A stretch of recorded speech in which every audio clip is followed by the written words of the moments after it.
The Grand Hotel Blue Sky, a temple of wealth and luxury, was alive with social chatter and the sounds of music. I stood at the entrance, feeling the tension roll over me like a wave. Each of my steps on the marble floor was a countdown to the confrontation I had long awaited. As soon as I entered the hall, all eyes turned to me. The whispers froze. Lila was the first to throw me a disdainful look. "What are you doing here, Elizabeth?" Her voice was sharp as she crossed the room, leaving Owen standing in confusion. "Nobody invited you." "Isn't it obvious?" I replied calmly but with emphasized confidence. "I came to remind you of what you've forgotten." Karen, my mother, standing near the stage, shot a quick glance at Andrew, my father, trying to maintain an image of unshakable confidence. He, in turn, simply sipped his drink, not looking at me as if I were merely a ghost of their past mistakes. "Elizabeth, you've caused a scene at your sister's important event," Karen said indignantly, her voice icy. "You'd better leave right now." I stepped forward, meeting her gaze. If I leave things as they are and walk away, who then will reveal the whole truth? My heart was pounding, but I kept my face steady. Lila smirked, but I noticed a flicker of unease in her eyes. "Owen, don't listen to her. This is just a pathetic spectacle." She turned to the guests. Owen spoke for the first time, his voice subdued but underlined with hidden danger. "Why do you want to ruin our happiness?" "I'm not ruining anything. I'm just revealing the truth," I said, stepping closer, my voice louder so everyone could hear. "Jealousy was never my goal, but I want everyone to know that some of us are living in lies." Andrew finally paid attention to me, his gaze heavy. "You've lost your mind, Elizabeth. Do you think anyone will believe your accusations?" "I think the truth doesn't need belief. It simply exists." Karen, as always, tried to keep control. "We won't let you destroy our family." I turned to her, maintaining my dignity. "I'm giving you a chance to see reality for what it is." Owen's gaze met mine. He looked confused.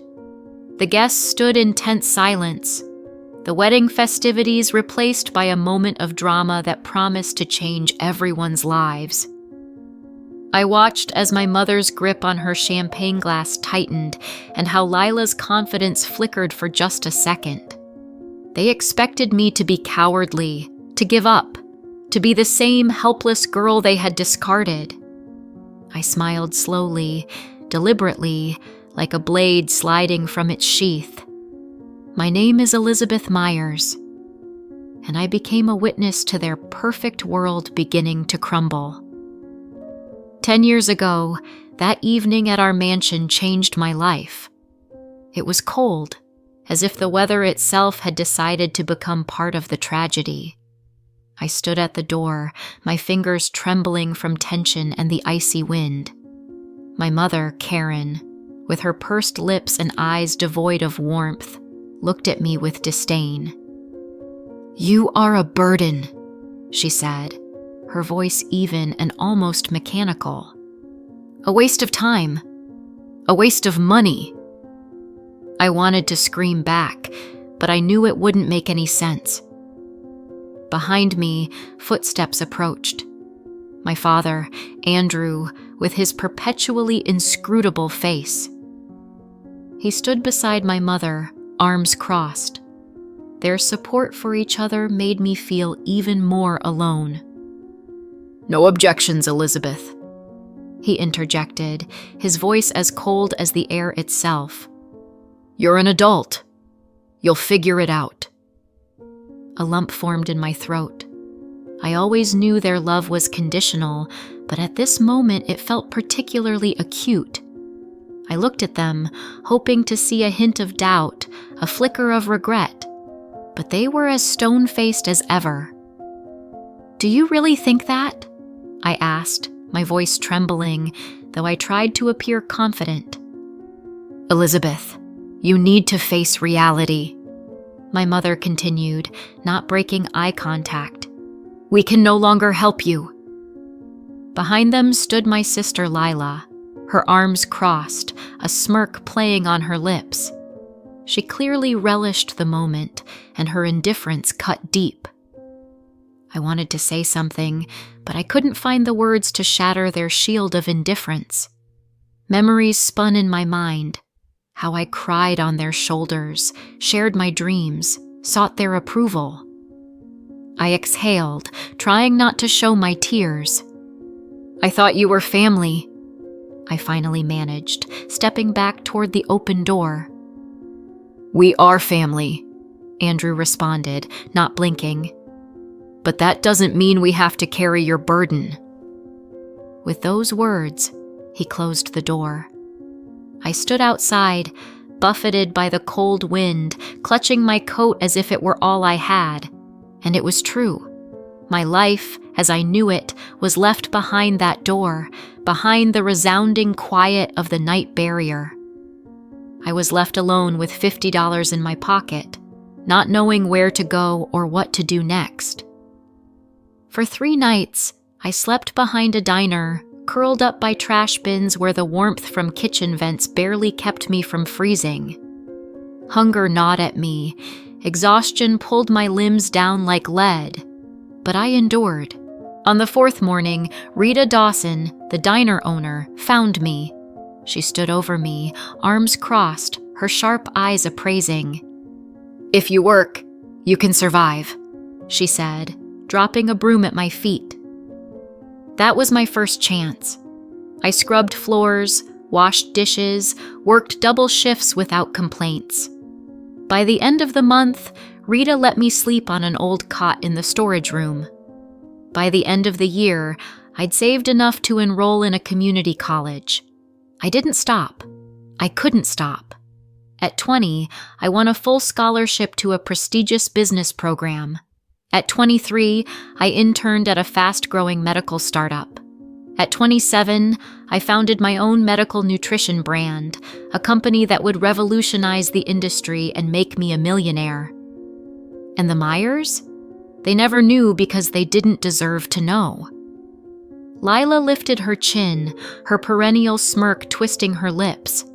The golden child, so sure of her place in the world, so convinced of her invincibility. She let out a short, mocking laugh, loud enough for nearby guests to hear. "My God, Elizabeth, you just had to show up to humiliate yourself, didn't you?" she taunted, her voice dripping with disdain, still desperately seeking attention. "You couldn't even finish college, and now you're trying what? To crash my wedding and cause a scene?" I smile slowly and deliberately. For the first time, I see a flicker of uncertainty in her eyes. I pull from my purse a neatly folded piece of paper. I don't rush to unfold it, letting the tension stretch, letting the weight of the moment settle on her. Then I lift it high enough for Owen, standing motionless beside her, to see. His eyes skim the page, and the color drains from his face. "What is this?" he asked, his voice quiet, but something dangerous lay beneath. Lila moved to his side, her fingers clenching. "Oh, please, she's making it up." "It's your academic report," I say casually. "The one proving you didn't finish medical school." A murmur ran through the nearby guests. Owen didn't move. He just continued to stare at the document as if he couldn't believe what he read. His jaw tightened, his fingers flexing at his sides. He knew it was true. Lila's eyes darted between us, panic creeping into her expression. Then she laughed. Not nervously, no, loudly, filled with her practiced bravado. She tossed her head back as if it was the funniest thing she'd ever heard. "This is pathetic," she said disdainfully, shaking her head. "You came here with some fake paper and think you can ruin my wedding. Honestly, Elizabeth, I should be flattered. I mean, it's obvious you're just jealous. Look at me. Look at my life. I have everything you don't. A successful fiancé, a loving family, a future you can only dream about. I don't react. Instead, I step closer, my voice calm, measured. If I'm so insignificant, I quietly asked, why do you look so nervous? Her smirk flickered for just a fraction of a second, but I saw it. Owen saw it too. His grip on the document tightened. Lila, he said slowly, his voice cold. Tell me it's not true. She refused disdainfully once more, but now there was a fragile note in her voice that hadn't been there before. Oh God, Owen, you really believe her? You know what she's like. She twists things. She lies to make herself important. Lies, I quietly interjected. Interesting, because I have more. The tension in the room shifted, sharp and electric. Karen stepped forward, ever the strategist, as always, the cold, calculating matriarch. Enough of this nonsense, she said sharply. I won't let you ruin your sister's wedding with these ridiculous accusations. I turned to her, meeting her gaze head-on. Oh, Karen, I smiled slightly. You should know better than anyone. I don't make accusations. I present facts. And then I dropped the next bombshell. Why don't we talk about the financial fraud case involving Myers Family Clinic? A stunned silence. Andrew Myers, my father, the man who stood in that doorway years ago, casting me out into the cold, tensed, his jaw quivering. I reached into my purse again, this time pulling out a sleek black USB drive. I played with it between my fingers, watching the realization creep into his eyes. I have bank statements, I continued, my voice light, effortless. Emails, legal documents, evidence that your little family clinic has been committing insurance fraud for years. Lila gasped sharply. Karen's fingers gripped the stem of her glass. Andrew went pale. The murmur amongst the guests grew louder now, whispers turning into stunned gasps. This is ridiculous, Andrew finally spoke, his voice low, controlled. You have no idea what you're talking about. I took a slow step closer, lowering my voice just enough for only him to hear. You thought no one would find out, didn't you? He flinched. For the first time in my life, Andrew Myers looked afraid.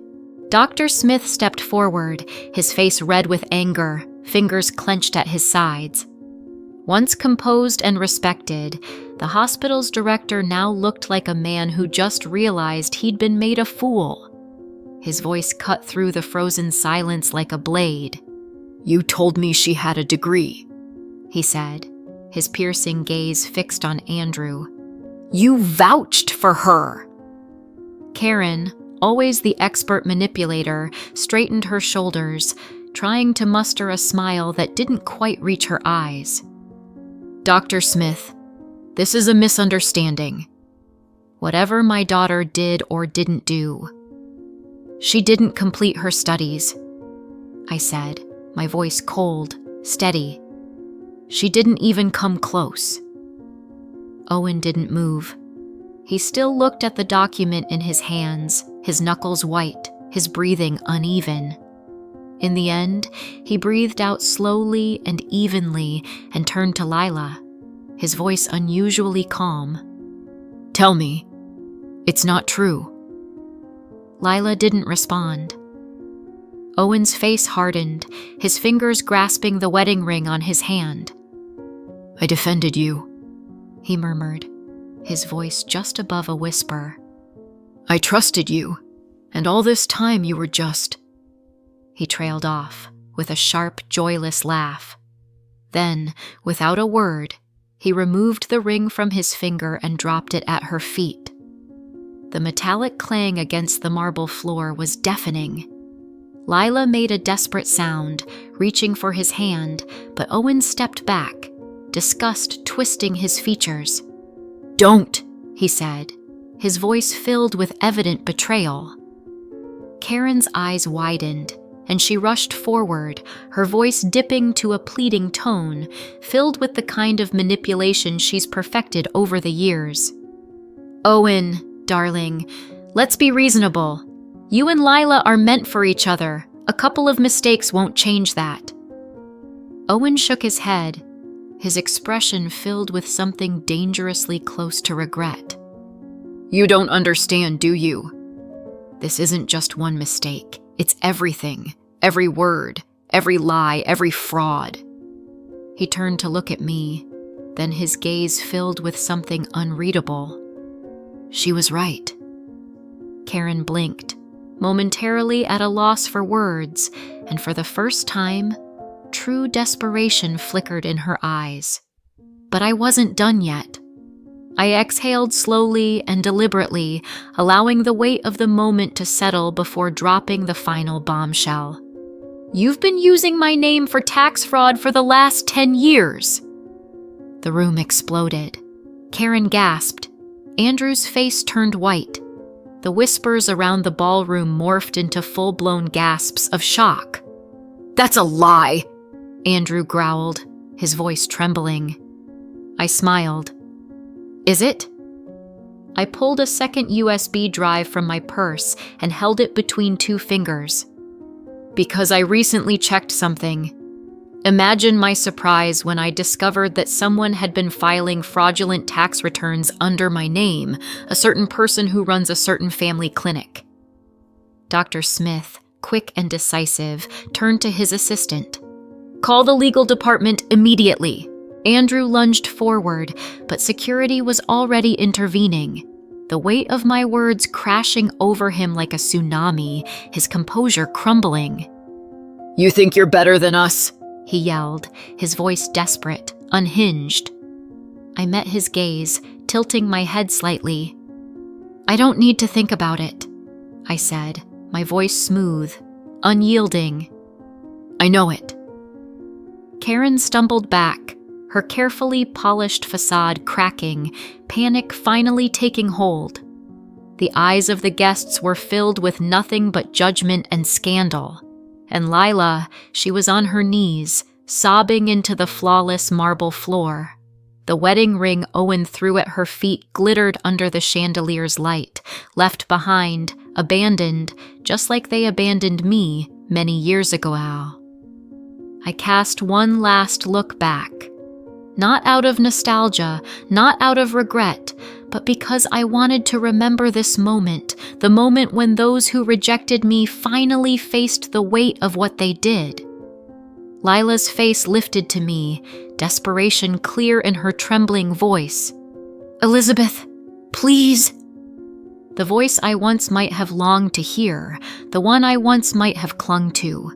But the girl who wanted their approval, their love, died in the cold that night when they shut that door behind me.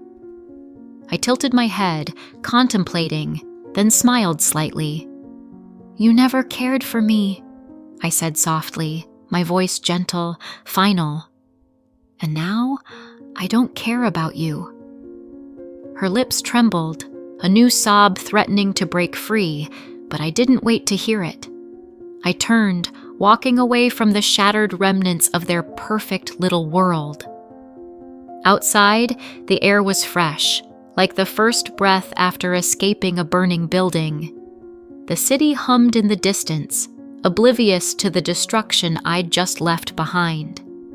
And Nathan, my husband, waited. He didn't speak at first, just watched me, his dark eyes assessing. He didn't ask if I was okay. He already knew. Instead, he raised an eyebrow, his lips quirking. "Shall we go get your favorite cake?" I blinked, surprised, then a laugh burst from me, genuine, unfettered laughter, the kind I hadn't felt in years. "Yes," I said, still smiling. "Let's get cake." because revenge was never the goal. Freedom was. And now, I was finally, completely free. Did you like the story? Write your opinion in the comments. Don't forget to subscribe to the channel and turn on notifications so you don't miss the next interesting story. See you tomorrow.